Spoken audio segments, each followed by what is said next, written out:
Good evening, gang. David Gupple, Thinker Farmer here. This is part 6 in the Farmer Self-Assessment series. We'll only have probably one more part after this. I'm going to combine some of the questions. Originally I had 10 questions. I've decided to combine them. There's 5 previous videos. I would glance at some of them if you haven't already. Otherwise, what follows may or may not make a lot of sense. So, looking in the mirror, today we're going to discuss 3 of the 10 questions, and all of them have to do with the dreaded C word, communication. And ultimately, if you want to know how good of a communicator you are, probably ask your spouse, ask a coworker that you know for his honesty, and see what they say. But these are 3 questions that, to me, they tell you a lot about a person, and they can tell you a lot about yourself when you're assessing your communication skills, which is, as I said, 3 of the 10 questions deal just with communication. So, number 6, how well do you listen? So, it should go without saying, but an individual that listens, that asks questions, that thinks through what's being said, and then continues to ask clarifying questions, is somebody that is genuinely trying to learn and genuinely trying to improve. An individual that is not thoughtful enough to consider what is being put down, they're not going to learn, they're not going to improve, they're not going to evolve with life.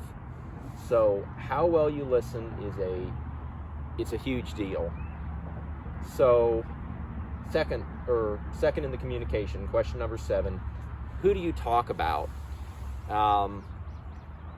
If you're always talking about yourself, if the focus of your conversations, whether it's with customers or with friends, if the focus of the conversation is always you're kind of the definition of a self-absorbed person. And a self-absorbed person is not that much fun to be around, and they're not going to attract a lot of customers or a lot of team members. Alan Nation, in his, I think it's in his book, Creating a Family Business from Contemplation to Maturity, it's either that or in one of his articles from the Stockman Grass Farmer, he states that early in his marketing career and in his business career, he thought that his success was about his customers buying into his dream. Later on, he realized that it was about him figuring out what his customers needed and what their dreams were and how he could meet them.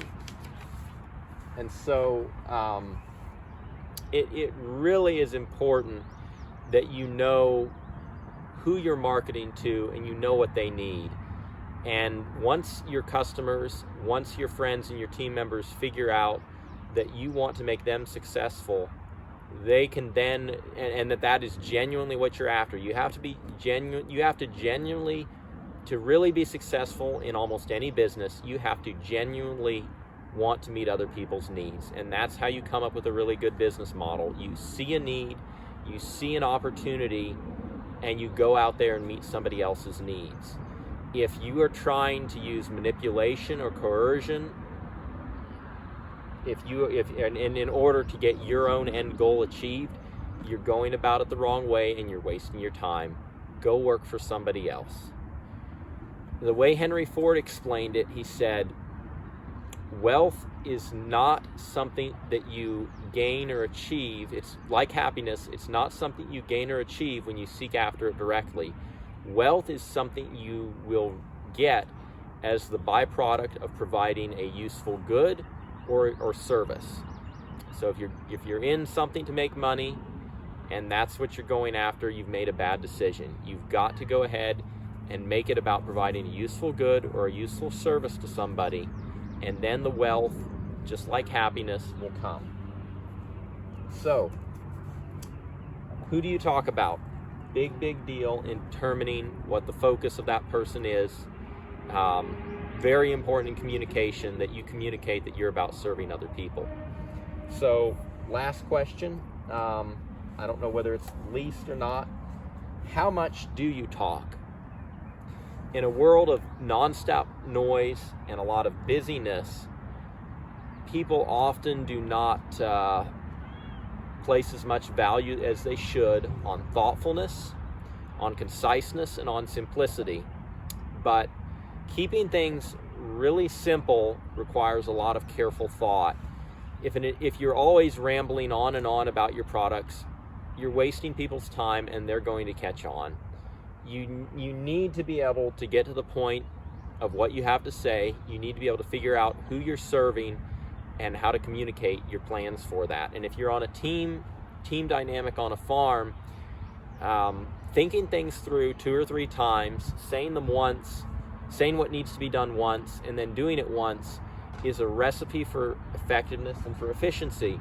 If you're the individual that doesn't think things through carefully, and then you end up saying something twice, and then the team is confused about what's going on, and so the job gets done 3 times over, you've created a lot of inefficiencies in your business.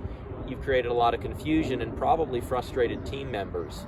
So communication, we hear it over and over again, but it's a big deal. I spent 3 questions in this farmer self-assessment just trying to help a person assess their skills as a communicator. If you're a farmer, you're going to have to do some communication. That's reality. How well do you listen? Who do you talk about? And how much do you talk? These are 3 questions. Look in the mirror. Ask somebody else what they think of you as a communicator.